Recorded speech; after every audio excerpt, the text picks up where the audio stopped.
നവീൻ കിരണിനോട് പറഞ്ഞു.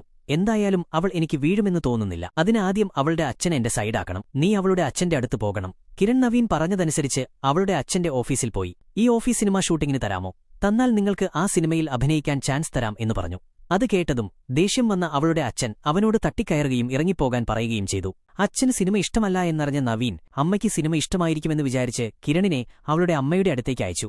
അമ്മയോട് സിനിമയുടെ കഥ പറഞ്ഞപ്പോൾ അവിടെ നിന്നും അവനെ ഇറക്കിവിട്ടു. ഫാമിലി മൊത്തം സിനിമയെ വെറുക്കുന്ന ആളുകളാണെന്ന് നവീന് മനസ്സിലായി. അവളെ വീഴ്ത്തണമെങ്കിൽ എന്തെങ്കിലും ചെയ്തേ പറ്റൂ എന്ന് നവീൻ കിരണിനോട് പറയുന്നു. പിന്നീട് ജോലിയെല്ലാം കഴിഞ്ഞ് ദിവ്യ വീട്ടിലേക്ക് വരുമ്പോൾ അമ്മയും അച്ഛനും ഭയങ്കര ദേഷ്യത്തിലായിരുന്നു. എന്താണ് കാര്യം എന്ന് ചോദിച്ചപ്പോൾ ഇന്നൊരു പയ്യൻ സിനിമയുടെ കാര്യം പറഞ്ഞ് രണ്ടുപേരുടെയും അടുത്തു വന്നിരുന്നു എന്നവർ പറഞ്ഞു. നവീൻ എന്ന ഹീറോയാണ് അവനെ അയച്ചത് എന്നറിഞ്ഞപ്പോൾ ദിവ്യയ്ക്ക് ദേഷ്യം വരികയും ഫ്രണ്ടിനെ വിളിച്ച് ഈ കാര്യം പറയുകയും ചെയ്തു. നവീൻ നിന്നെ വീഴ്ത്താനായിരിക്കും ഇങ്ങനെയൊക്കെ ചെയ്യുന്നത്.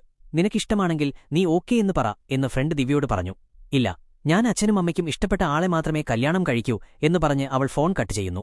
എന്നിട്ട് അവിടെ ഉണ്ടായിരുന്ന ഒരു ബോക്സ് എടുത്ത് അതിലുള്ള സാധനം നോക്കി സങ്കടത്തോടെ ഇരിക്കുന്നു.